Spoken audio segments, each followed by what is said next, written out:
एक बार फिर से बता लो, ये रेडियस वेक्टर है, एक मक्खी है, ऊपर से लाइट डालोगे, ये मक्खी अगर इस सर्कुलर पाथ में यूं घूमेगी तो इसकी जो छाया वो ऐसे ऐसे चलेगी, आया ना। ये छाया से यहाँ से मिड से मैक्सिमम डिस्टेंस मान लो a है, तो छाया भी यहाँ से मैक्सिमम ये दूरी पे जाएगी। इसका टाइम पीरियड 1 सेकंड, इसका भी टाइम पीरियड 1 सेकंड मान लो, तो यहाँ से लेके यहाँ तक ये 1/4 सेकंड में जाएगी, तो ये 1/4 सेकंड में यहाँ से आ जाएगा। फिर आगे आने वाले 1/4 सेकंड में यहाँ से आएगा, तो ये यहाँ से यहाँ पहुंच जाएगा। फिर 1/4 सेकंड में यहाँ से यहाँ, बाकी यहाँ से यहाँ, फिर 1/4 सेकंड में यहाँ से यहाँ, और ये यहाँ से यहाँ। एक टाइम पीरियड हो गया, इसका एक ऑसिलेशन हो गया। तो मक्खी को एक चक्कर काटने में जो टाइम है तो उसे टाइम पीरियड बोलते हैं, और वही टाइम क्या है इसका, एक ऑसिलेशन कंप्लीट होने का है। तो इस वेक्टर का, इसको फेजर बोलते हैं, इसका x कंपोनेंट ये बनेगा x = a sin omega t + phi। तो x कंपोनेंट क्या बता रहा है, position as a function of time, और y कंपोनेंट क्या बता रहा है, a cos omega t, जो किसके बराबर है, v/omega। हमेशा इसको कैसे घुमाना है, क्लॉकवाइज घुमाना है, ठीक है। अब इसके यूज देखना है, मेरे को ये बताओ, जल्दी लिखो।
ध्यान रखोगे आगे को।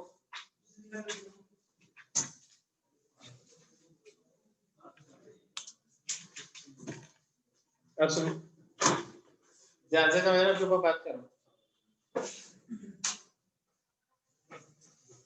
अगर यहाँ से यहाँ पहुंचने में इसको लग रहा है 1/4 सेकंड, तो यहाँ से यहाँ पहुंचने में कितना टाइम लग रहा है, 1/8 सेकंड, दैट इज 0.125 सेकंड। तो 0.125 सेकंड होगा, तो जितना ये होगा उतना ये होगा, तो ये एंगल और ये एंगल बराबर नहीं, तो ये एंगल कितना होगा, जब बराबर बराबर आया ना। तो यहाँ से लेके यहाँ पहुंचने में, तो अगर ये 45 डिग्री है तो ये डिस्टेंस कितनी होगी,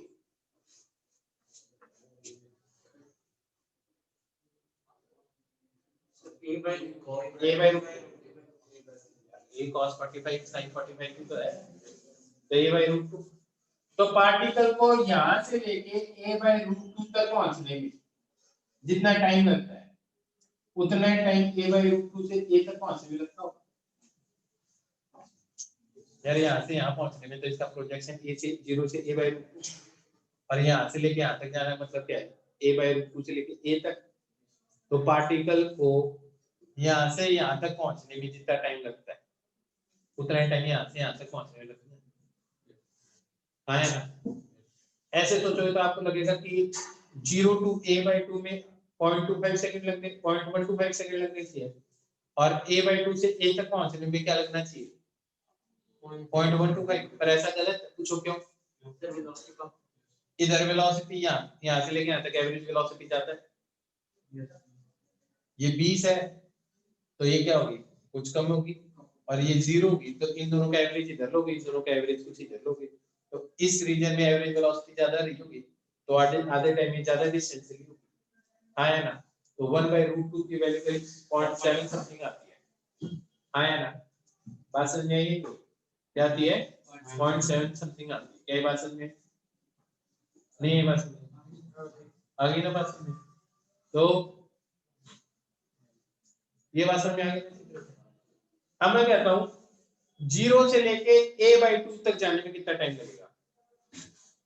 0 से लेके a/2 तक जाने में कितना टाइम लगेगा?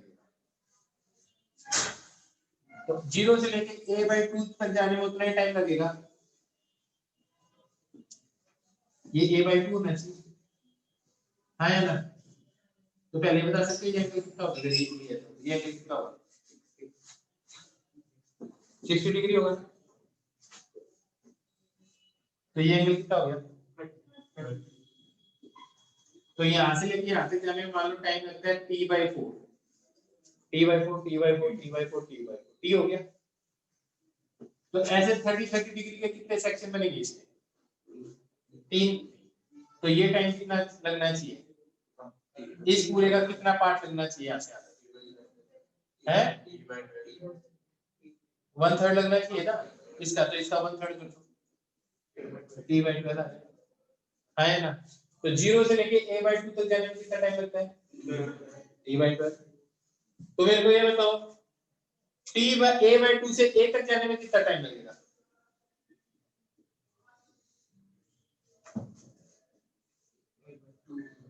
t/6। अरे यार इस पूरे का ये 1/3 तो इस पूरे का ये 2/3 नहीं है तो इसका 2/3 कर दो 2/3 कर दो तो ये क्या आ जाएगा t/6 आ जाएगा। है ना? तो आधी आधी डिस्टेंस में टाइम का भी रेशियो आ जाएगा तुम्हारे पास। ये टोटल कितना है? t है तो यहाँ से यहाँ तक कितना होगा? उसके कितने टुकड़े हैं? यहाँ से यहाँ जाने में दैट इज t/12। तो यहाँ से यहाँ जाने में भाई 3 में से एक टुकड़ा इसका है तो 3 में से 2 टुकड़े इसके हैं तो ये 1/3 हो गया, ये 2/3 हो गया। तो 2/3 किसका करेगा 2/5 का, तो 2/3 करेगा तो क्या आ जाएगा t/6 आ जाएगा ना। है ना? तो मैं सिंपल कहूँ 0 से लेके a/2 तक जाने में जो टाइम लगेगा वो कितना लगेगा t/12 और a/2 से a तक जाने में जो टाइम लगेगा वो कितना लगेगा t/6। तो रेशियो ऑफ द टाइम क्या है? कहाँ पे टाइम ज्यादा लग रहा है? यहाँ से लेके यहाँ तक ज्यादा लग रहा है ना। है ना? तो ज्यादा लगने की ना यार यहाँ पे एवरेज वेलोसिटी कम है। क्या रेशियो है? यहाँ से यहाँ जाने में अगर मान लो 1 सेकंड लग रहा है तो यहाँ से यहाँ जाने में कितना टाइम लग रहा है? 2 सेकंड लग रहे हैं। है ना? अब मेरी बात समझ में जो मैं बात कर रहा हूँ, बात समझ में जो मैं बात कर रहा हूँ, यहाँ से यहाँ जाने में अगर 1 सेकंड लग रहा है तो यहाँ से यहाँ जाने में कितना टाइम लगता है? तो मैं कहता हूँ कोई ऐसा सिस्टम हो रहा है जिसमें पार्टिकल 0 से लेके a/2 तक जाता है 3 सेकंड में, तो क्या तुम मेरे को इसका टाइम पीरियड बता सकते हो कितना आ जाएगा? 36 सेकंड आ जाएगा।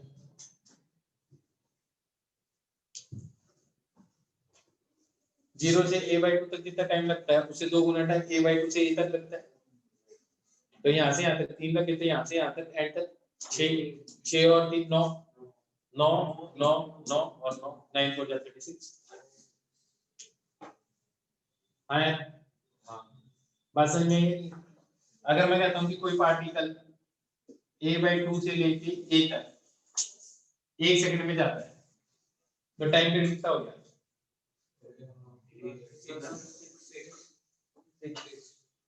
कितना हो गया? तो a/2 से a तक जाने में जितना टाइम लगेगा उसका आधा टाइम इधर लगेगा, तो ये 1.5 सेकंड हो गया। तो 1.5 को किससे मल्टीप्लाई करोगे? 4 से, तो कितना हो जाएगा? 6 सेकंड हो गया। अब लॉजिक आ गया समझ में? मैं कह रहा हूँ हाँ है ना? आप एंगल से भी सोच सकते हो, अब इसके बारे में मत सोचो, एंगल से सोचो।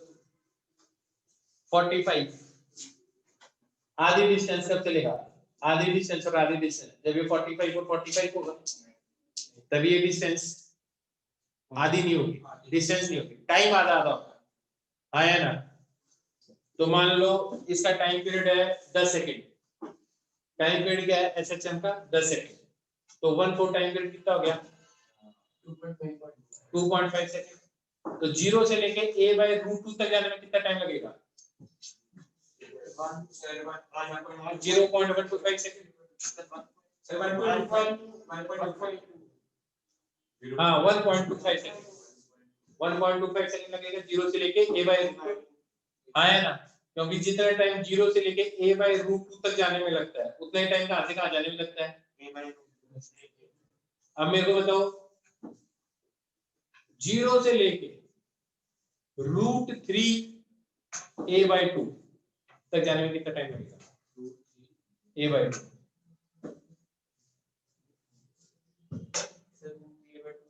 a/6। ऐसे जब ये वाली डिस्टेंस आपकी हो जाए √3 a/2, तो इसका ये कंपोनेंट भी तो बने थीटा, तब ये कितना आ जाएगा? 30 डिग्री से कितना आ गया? 60 डिग्री से यहाँ से ये वाला टाइम कितना आ गया? 2/3 पार्ट हो गया ना ऊपर वाला जो ट्रांसलेट हुआ भाई 0 से लेके √3 a/2, तो ये एंगल निकल जाएगा कितना आएगा? तो ये कितना आ जाएगा? तो यहाँ से लेके यहाँ तक आ चुका ना, तो मक्खी तो यहाँ से यहाँ तक उड़ चुकी, उस हिसाब से पार्टिकल यहाँ से लेके यहाँ तक आ गया, ये तो लॉजिक है। तो यहाँ से लेके यहाँ तक मक्खी उड़ी, तो इस टोटल टाइम का ये कितना पार्ट है? 2/3 है ना? तो 2/3 किसका है? t/4 का, तो t/4 का 2/3 कितना होता है? t/6। तो बस ये तो बात है ना? जैसे लोग गाड़ी 6 लाख रुपए पा रहे हैं, वो एंगल के गाना है। और क्या, ये 30 डिग्री है, तो 30 कैसे 3 टुकड़े बनेंगे, तो 60 डिग्री क्या होगा? 2/3 हो गया ना पूरे का, एंगल इक्वल ऊपर है। और क्या, सिंपल एक ही चीज है, फेजर की हेल्प से मैं एंगल निकाल रहा हूँ, आया ना? इधर से सीधा टाइम निकालना मुश्किल है, 0 से a/2 तक जाने में क्या टाइम लगेगा निकालना मुश्किल है, मेरे को पता है, लेकिन मैं एक चीज बड़ी अच्छी तरह से सॉल्व कर सकता हूँ, ये वाला। क्योंकि अगर मेरे को ये पता चल गया 0 से लेके a/2 तक जा रहा है, तो मैं यहाँ से एंगल देख लेता हूँ ये क्या है, क्योंकि इधर तो कांस्टेंट वेलोसिटी से घूम रहा है, आया ना? तो यहाँ से यहाँ तक का टाइम पता है, तो एंगल से मेरे को पता चल जाएगा यहाँ से लेके यहाँ तक का कितना टाइम होगा, आया ना?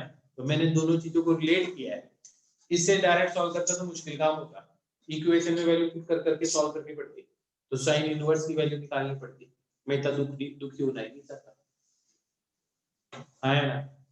मैं क्या करता, वरना मैं बताता हूँ बेसिक तरीका क्या है इसको करने का, x = a sin omega t है, आप कहां से कहां तक गए? a/2 तक गए, तो ये क्या जाएगा? a sin omega t, a से a क्या? sin इनवर्स 1/2 की वैल्यू क्या होती है? 5/6, किसके बराबर हो जाएगा? 2π/t × t, पाई से पाई गया, तो t की वैल्यू कितनी आ गई? a/12 है ना? तो इसका मतलब 0 से लेके a/2 तक जाने में टाइम कितना लग रहा है? t/12, ये गंदा तरीका है, ये बढ़िया है ना? उधर सीधा एनालॉजी से करो, एक ही लाइन में आंसर आता है, ठीक है? फिर अगर मान लो आपसे पूछ ले कि a/2 से लेके a तक जाने में कितना टाइम लगेगा, तो आप क्या करोगे, पहले 0 से लेके a/2 तक करोगे और फिर t में से इसको t/12 को माइनस करो, t/4 में से t/12 को माइनस करो तो t/6 आएगा। तो देखो आप एक स्टेप और बढ़ गए कैलकुलेशन में, पर इसके अंदर तो आपको कैलकुलेशन कर ही नहीं रहे ना। इसमें तो पता है अगर ये 1/3 ऑफ ये टाइम है तो ये वाला क्या हो गया 2/3 है, बराबर बराबर बराबर बराबर कर दो, 15 डिग्री आ जाए तो 15 डिग्री के कितने होंगे, 6 टुकड़े होंगे, आया ना, मेरी बात समझ में आ रही है। तो अगर मान लो ये एंगल 15 डिग्री आ जाए तो टाइम कितना आ जाएगा, t/30 यार 1/4 1/5 हाँ 6/24 आया ना 15 डिग्री का, 10 डिग्री का आएगा तो t/36 6/36। अब देखो सीधा एंगल आना चाहिए यार, और एंगल निकालने का तरीका तुम्हें आ ही गया है, कैसे, बस ये देख लो कि पार्टिकल कहां से कहां है, आया ना। अब देखो एक और क्वेश्चन तो ऐसा, या पहले लिखोगे इसके बारे में, लिख लो, ऐसे लग रहा है ना काम की चीज है, काम की चीज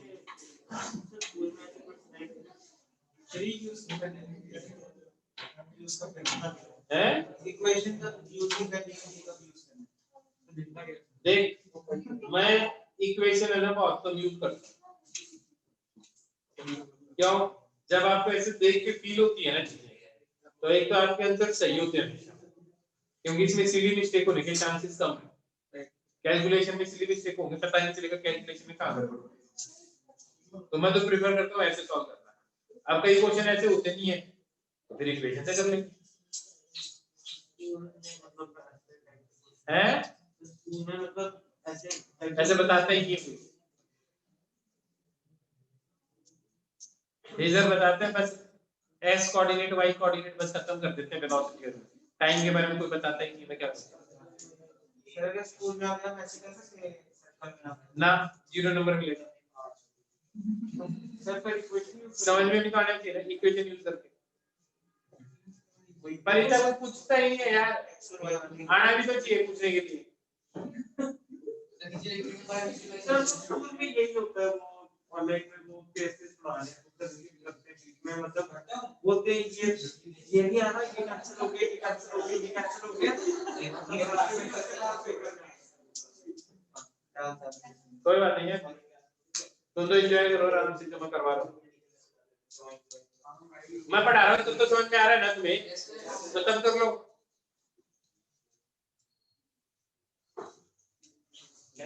find the time period, find the time, यार यही करवा रहा हूँ मैं, तो बोलो लिखने क्या था बोल रहा हूँ, find the time, find the time in which particle, find the minimum time in which the particle moves from first part, minimum time in which the particle under SHM moves, particle under SHM moves from first part, mean position to a/2, second mean position to a/2, third mean position to minus a/2, fourth mean position to minus a/√2, fifth mean position to √3 a/2, अब मेरे को भी याद है, sixth a/2 to a, second ये seventh a/√2 to a, √2 to a, eighth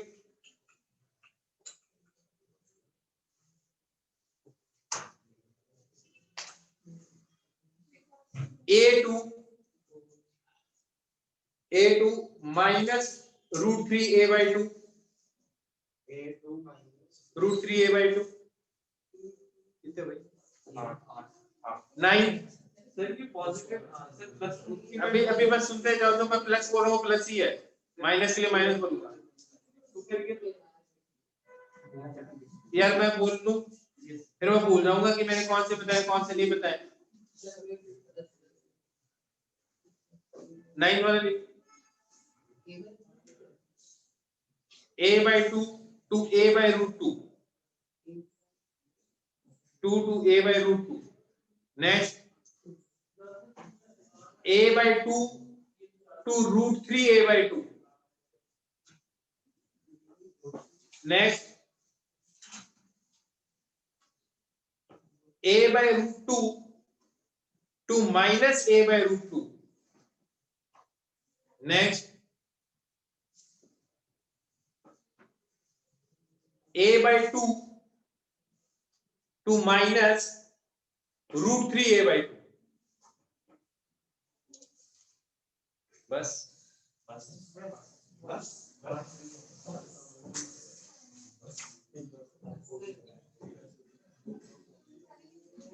अब इतनी practice कर लोगे ना तब तो तुम्हें अच्छी तरह समझ ही आ ही जाना चाहिए कि टाइम पीरियड कैलकुलेट क्या कर रहे हैं।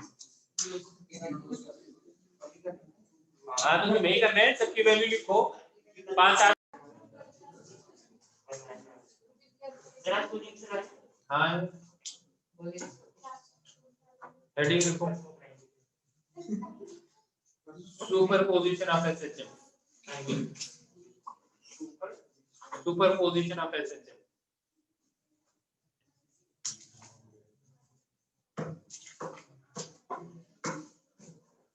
सुपरपोजिशन ऑफ एसएचएम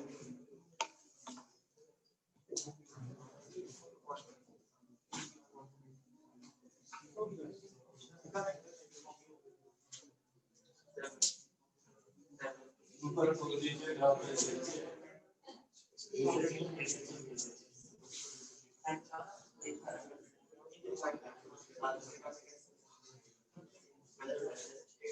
ये देखो सुपरपोजिशन ऑफ एसएचएम क्या है।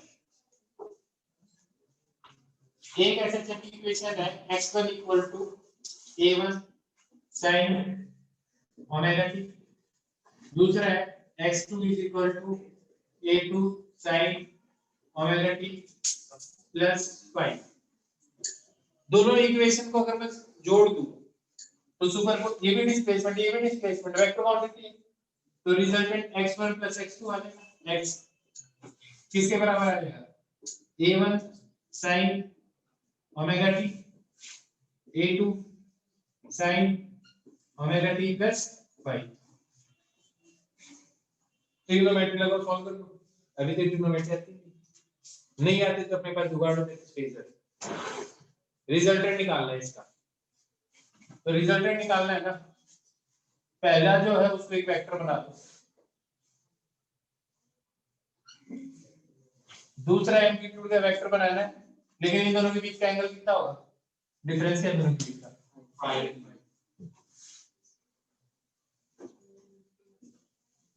इन दोनों वेक्टर के बीच का एंगल 5 आ गया तो ये आपके पास रिजल्टेंट आ जाएगा मेरे को बता सकते हैं ये रिजल्टेंट किसके बराबर आएगा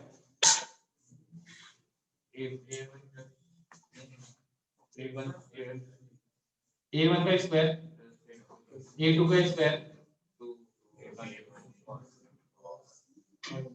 ये कहां से सीखा वेक्टर से तो जो रिजल्टेंट इक्वेशन आएगी ना ये एंगल निकाल सकते हैं ये वाला एंगल कितना निकाल सकते हो अरे सॉल्व किया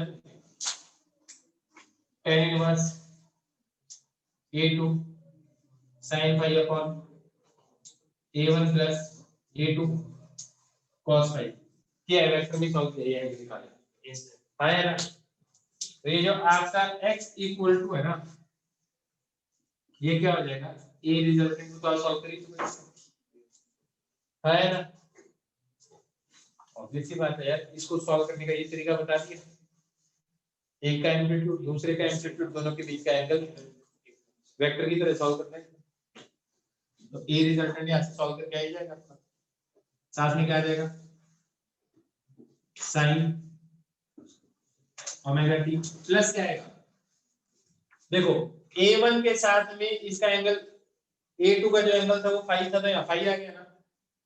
अब a1 के साथ में रिजल्टेंट का एंगल क्या है, तो यहाँ भी करना चाहिए, तो थीटा ये रिजल्टेंट आ गया। जैसे एक मैं सिंपल क्वेश्चन करवाता हूँ, एकदम सिंपल क्वेश्चन, ठीक है हैं? एक क्वेश्चन कर लो फिर थोड़ी फील आ जाएगी। मैं लिखता हूँ x1 equal to 3 sin omega T, x2 equal to 4 sin omega T plus pi by 2। तो x रिजल्टेंट निकालना है। तो ये लेंथ क्या बनेगी, एक पहला वेक्टर 3, दूसरा क्या बनेगा 4, ये एंगल क्या आएगा, ये कितना आएगा 5, ये एंगल कितना आएगा 37 आएगा।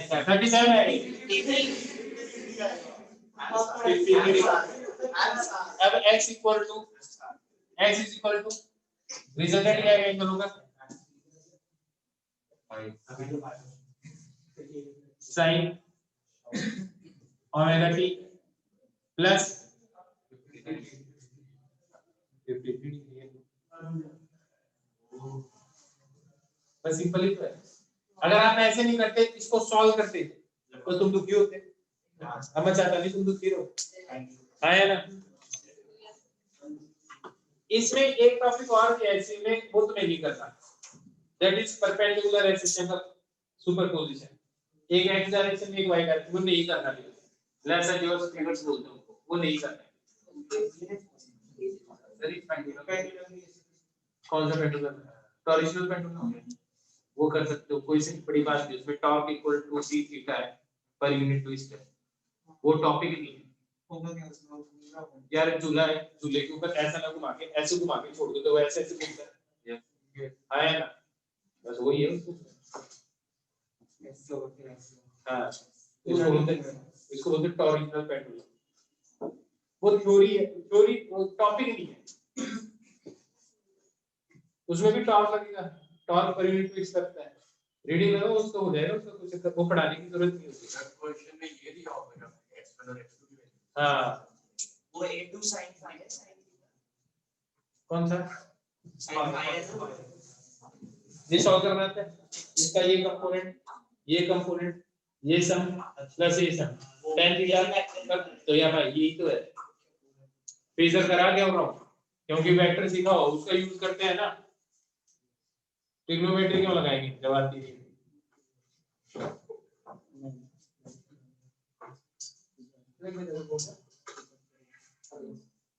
अगला कौन, अगला चैप्टर पता नहीं कौन सा होगा, क्या चार नहीं जो आप ही हम बोल ये कहना चाहते हैं आप